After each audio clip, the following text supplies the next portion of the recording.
নমস্কার বন্ধুরা, আমি ডোনা রিগালিস লাইফ কিচেন চ্যানেল নিয়ে তোমাদের সামনে এসেছি। আজকে আমি তোমাদের জন্য জামাই ষষ্ঠী স্পেশাল রেসিপি নিয়ে এসেছি। আজকের রেসিপি হচ্ছে আম কালাকাঁদ। জামাই ষষ্ঠীর সময় সব বাড়িতেই মিষ্টি আসে বা বাড়িতে মিষ্টি তৈরি হয়। এই সহজ রেসিপিতে আম কালাকাঁদ যদি তৈরি করে জামাইয়ের পাতে দিতে পারো তাহলে জামাই বেশ খুশি হয়ে যাবে। চলো তাহলে ঝটপট রান্নাঘরে গিয়ে আজকের এই সহজ রেসিপিটাকে আমরা শিখে নিই।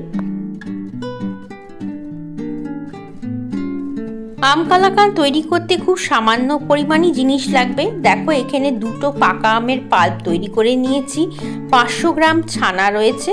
এখানে আমি 1 লিটারের একটু কম দুধের ছানা করেছি, তাতে ছানার পরিমাণ 500 গ্রাম হয়েছে। আর রয়েছে এখানে মিষ্টির জন্য চিনি। চিনিটা আমি খুব বেশি ব্যবহার করছি না, কারণ আমটা যথেষ্ট পরিমাণে মিষ্টি। আর টেস্ট বাড়ানোর জন্য রয়েছে পাউডার মিল্ক। এখন আমরা ছানাটাকে খুব ভালো করে একটু মেখে নেব। ছানাটাকে একদমই স্মুথ করে বেশি মাখার প্রয়োজন নেই, একটু গ্রেনস থাকলে কালাকাঁদে কিন্তু ভালো লাগে খেতে। মোটামুটি হালকা মেখে নিলেই যথেষ্ট। আর এই মাখার পরে এর মধ্যে দিতে হবে 1 চামচের মতো সুজি।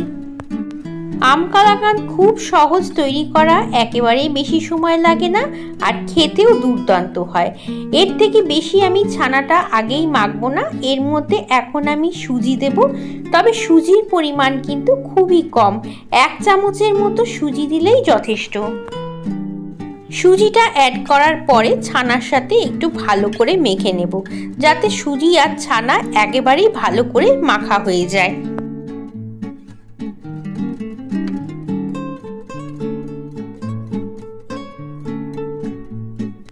কালাকাঁদ তৈরির ছানা কিন্তু একদম মাখা হয়ে গেছে। এখন আমি গ্যাসের মধ্যে একটা কড়াই বসিয়ে দিচ্ছি। কড়াটার মধ্যে যে ম্যাঙ্গো পাল্পটা তৈরি করেছিলাম সেই ম্যাঙ্গো পাল্পটা দিয়ে দিলাম। এই পাল্পটাকে আমরা এখন একটু ভালো করে জাল দিয়ে নেব। তোমাদের তো আগেই বললাম আমটা খুবই মিষ্টি, সেই জন্য খুব বেশি চিনির পরিমাণ আমার দরকার নেই, হাফ বাটি চিনি নিলেই যথেষ্ট। আর চামচ দিয়ে যদি মাপো তাহলে এখানে 5 চামচের মতো চিনি আছে, সেটা কিন্তু টেবিল স্পুন দিয়ে নিয়েছি।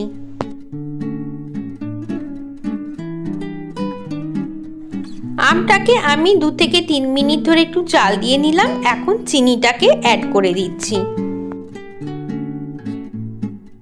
চিনি আর আমটাকে আমরা একটু ভালো করে জাল দিয়ে নেব। এই সময় একটু সাবধানে করবে, কারণ গায়ে অনেক সময় ছিটে আসে, সেই জন্য গ্যাসটাকে মিডিয়ামে রেখে তারপরেই এই জালটা দিতে হবে। 2-1টা ছোট ছোট পাকা আমের গুটি গুটি রয়ে গেছে, সেটা কিন্তু জাল দিতে দিতেই একেবারে নরম হয়ে যাবে।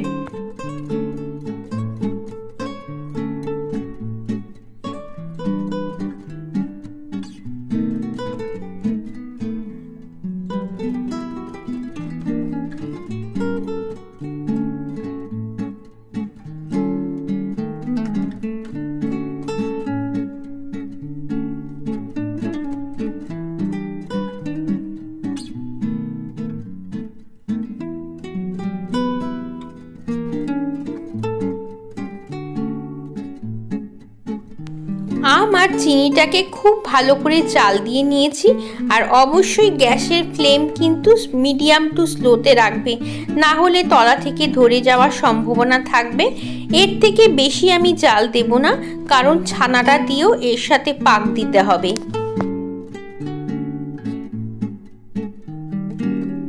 মেখে রাখা ছানাটাকে পুরোটাই দিয়ে দিলাম এর মধ্যে। এখন ছানা, আম সমস্ত কিছুকে আমরা অন্ততপক্ষে 7 থেকে 8 মিনিট ধরে কিন্তু জাল দেব। তোমরা দেখতেই পাবে আস্তে আস্তে করে যখন কড়া থেকে ছেড়ে আসবে তখন জানবে যে আমাদের একেবারেই পাক দেওয়াটা হয়ে গেছে।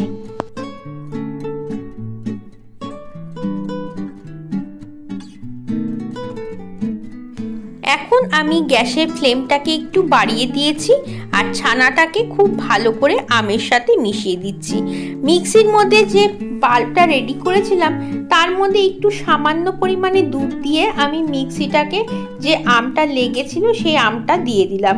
একটু দুধ দিলে কোনো অসুবিধে নেই, তাতে মিক্সির বাটিটাও একটু ধোয়া হয়ে যাবে আর খেতেও ভালো হবে সন্দেশটা।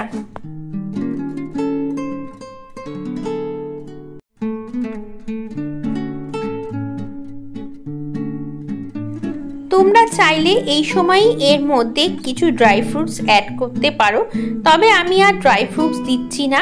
এখন আমি এর মধ্যে 1 চামচের মতো ঘি দেব।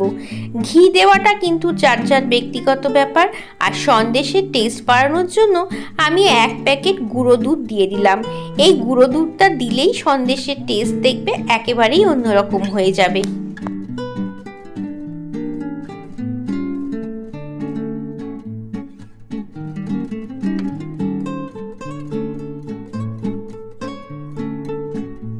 পাক দিতে দিতে সন্দেশটা কড়া থেকে কিন্তু একেবারেই ছেড়ে দিচ্ছে, তার মানে কিছুটা পাক আমার হয়ে গেছে। আমি এটাকে আরো কিছুক্ষণ মানে 5 থেকে 7 মিনিট সময় ধরে পাক দিয়ে নেব।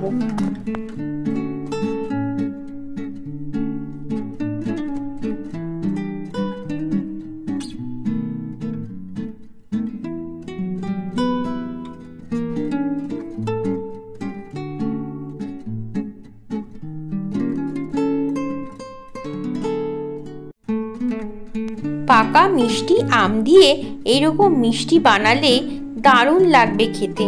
দেখতেই পাচ্ছ অনেকটা কমে গেছে, তার মানে এই নয় যে এটা হয়ে গেছে। আমি কিন্তু আরও 5 থেকে 7 মিনিট এটাকে ধৈর্য ধরে পাক দিয়ে নেব। চলো অপরদিকে আমরা একটু এর জন্য ট্রে তৈরি করে নিই। এইরকম মিষ্টির বাক্স সব বাড়িতেই থাকে। মিষ্টির বাক্সটার মধ্যে আমি একটু ঘি মাখিয়ে দিলাম, যাতে সহজেই সন্দেশগুলো বা কালাকাঁদগুলো উঠে চলে আসে।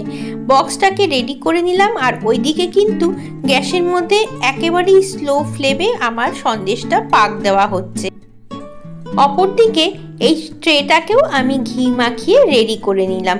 চলো এবার দেরি না করে সন্দেশটাকে ঢেলে নিই। পুরো ছানাটাকে আমি এর মধ্যে ঢেলে দিলাম। পাক দেওয়া একেবারেই তৈরি হয়ে গেছে। এখন এটাকে আমরা ভালো করে বক্সের মধ্যে বিছিয়ে দেব, যাতে সব দিকে সমানভাবে ছড়িয়ে থাকে সেইটার নজর রাখতে হবে।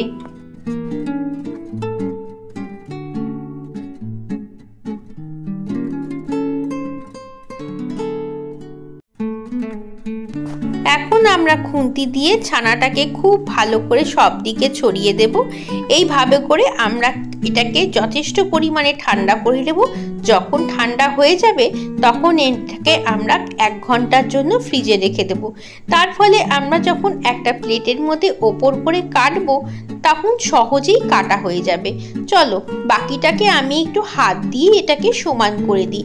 এখন গরম যে পরিমাণ রয়েছে তাতে একটু হাত দেওয়া যেতেই পারে।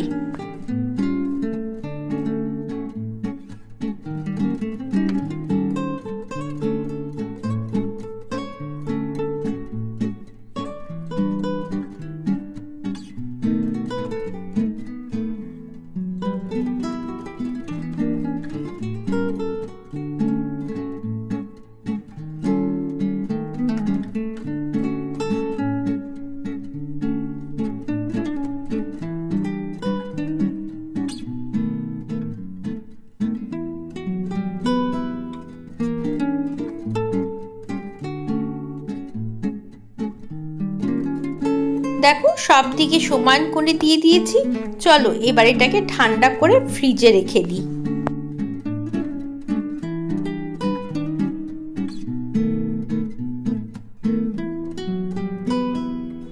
1.5 ঘন্টা পরে তোমাদের সামনে ফেরত এলাম।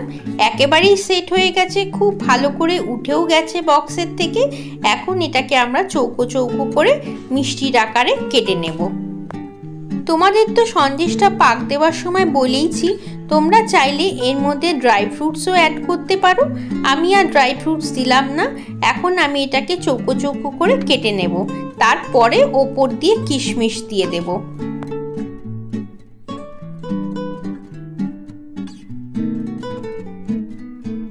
দেখো সব মিষ্টিগুলো কাটা হয়ে গেছে।